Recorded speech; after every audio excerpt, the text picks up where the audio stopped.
चलिए अगली खबर का रुख कर लेते हैं और जम्मू कश्मीर के कुलगाम में एनकाउंटर के दौरान एक पाकिस्तानी आतंकी मारा गया। इस वक्त की बड़ी खबर, आतंकी के कब्जे से रॉकेट प्रोपेल्ड ग्रेनेड और AK-47 समेत कई हथियार मिले। मारे गए आतंकी उस्मान की लंबे समय से तलाश थी। जम्मू कश्मीर पुलिस का कहना है कि उस्मान के मारे जाने से स्वतंत्रता दिवस से पहले बड़ा हादसा टल गया है। कुलगाम में ये एनकाउंटर 20 घंटे तक चला। ये मुठभेड़ कल उस वक्त शुरू हुई थी जब कुलगाम के काजीगुंड इलाके में मीर बाजार में BSF के काफिले पर आतंकियों ने अचानक हमला कर दिया था। रात भर दोनों तरफ से फायरिंग होती रही। इस हमले में 2 जवान और 2 आम नागरिक भी घायल हो गए थे, लेकिन इसके बाद पुलिस ने लगातार, सुरक्षा बलों ने उस मकान को घेर कर फायरिंग की और उसमें आतंकी उस्मान मारा गया, जो कि पाकिस्तानी आतंकी बताया जा रहा है। ये रात की तस्वीरें और सुबह भोर की तस्वीरें देख रहे हैं जब लगातार वहां पर फायरिंग होती रही। अभी भी सर्च ऑपरेशन चल रहा है, कहीं कोई और आतंकी तो नहीं छिपा है।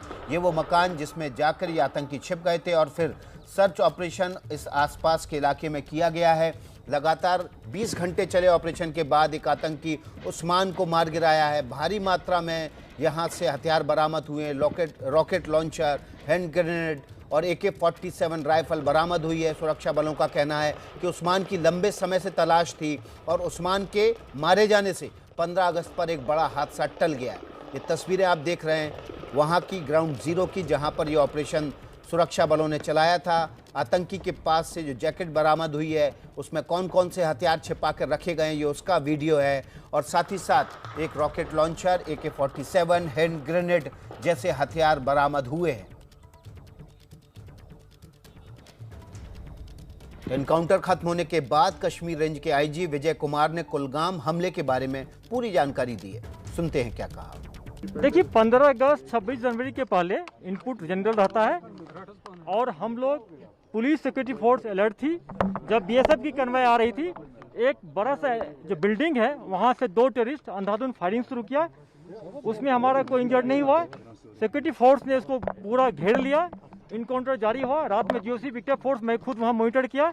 हम लोग रॉकेट लॉन्चर यूज किए, मिलिटेंट को रात में न्यूट्रलाइज कर लिए। क्योंकि रात में सर्च करना मुश्किल था, तो आज मॉर्निंग में जब सर्च किया गया तो एक पाकिस्तानी टेररी जो उस्मान कहा जाता है, पिछले 6 महीना से एक्टिव था, उसका डेड बॉडी मिला है।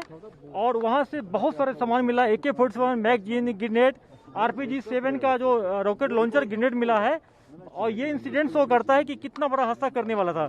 बहुत दिनों के बाद RPGs का सेल मिला वहाँ पर और ये सिक्योरिटी फोर्स पुलिस मिल के बहुत सा बड़ा हादसा होने से बचा लिया है। मुझे अपने फोर्स पर, पुलिस पर बहुत गर्व है। तो IG कश्मीर रेंज विजय कुमार बता रहे थे कि बड़ा हादसा टल गया। आसिफ कुरैशी ज़्यादा जानकारी के साथ जुड़ गए हमारे साथ। आसिफ, क्या ये डिकोड हो पाया है कि ये किस तरह के हादसे को, किस तरह की घटना को उस्मान अंजाम देना चाहता था? विकास, देखिए, निस्संदेह आसिफ कुरैशी की आवाज़ जो है वो तकनीकी खामी की वजह से आप तक नहीं पहुंच पा रही है। हम कोशिश करेंगे इस तकनीकी खामी को दूर किया जाए और फिर से आसिफ से संपर्क किया जाए। आसिफ, अगर आपको मेरी आवाज़ साफ सुनाई दे रही है तो किस तरह से ये उस्मान बड़े आतंकी हरकत को अंजाम देना चाहता था?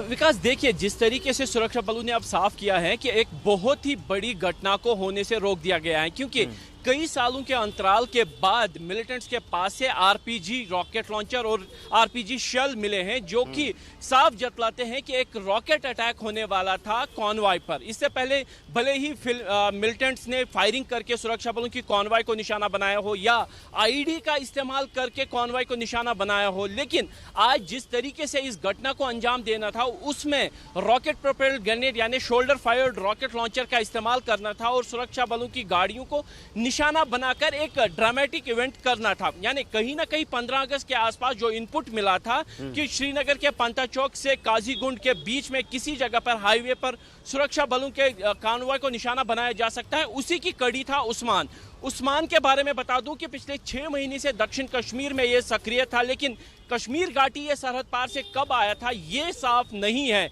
लेकिन दक्षिण कश्मीर में खास तौर पर अनंतनाग के आसपास के इलाकों में इसकी काफ़ी ज़्यादा खबरें आ रही थी और कुलगाम में कल मीर बाजार में एक बड़ी वारदात को अंजाम देने के लिए उस्मान अपने एक और साथी के साथ आया था। AK-47 RPG यानी रॉकेट प्रोपेल्ड ग्रेनेड का इस्तेमाल करना था और निसंदेह ही कश्मीर घाटी में अगर RPG अटैक हो जाता तो एक बहुत बड़ी खबर बन जाती, क्योंकि कई सालों के बाद, यहाँ तक कि पिछले 20 सालों से मैं खुद इस इलाके में जो रिपोर्टिंग करता आ रहा हूँ, मुझे भी याद नहीं है कि पिछली बार रॉकेट प्रोपेल्ड ग्रेनेड का इस्तेमाल कब मिलिटेंट्स ने किया था। यानी 2017 से जो खुफिया जानकारी सुरक्षा बलों को मिली थी कि RPG भी बड़ी संख्या में मिलिटेंट्स के हाथों में आ रहे हैं, आज ये पहली घटना होती जिसमें RPG का इस्तेमाल होता, लेकिन इस घटना को होने से पहले ही सुरक्षा बलों ने रोक दिया। विकास, तो बड़ी जानकारी दे रहे थे आसिफ, आपको भी याद नहीं है इतने सालों की, 20 सालों की रिपोर्टिंग में कि आखिरी बार ये RPG कब आतंकवादियों से बरामद हुआ है, और इसी के साथ वाकई में सुरक्षा बलों ने एक बड़ी आतंकी घटना को निष्फल कर दिया। बहुत बहुत शुक्रिया आसिफ आपका। जो भी अपडेट होगा इस खबर से जुड़ा हुआ सबसे पहले आप आसिफ के जरिए ABP न्यूज़ पर ही पाएंगे।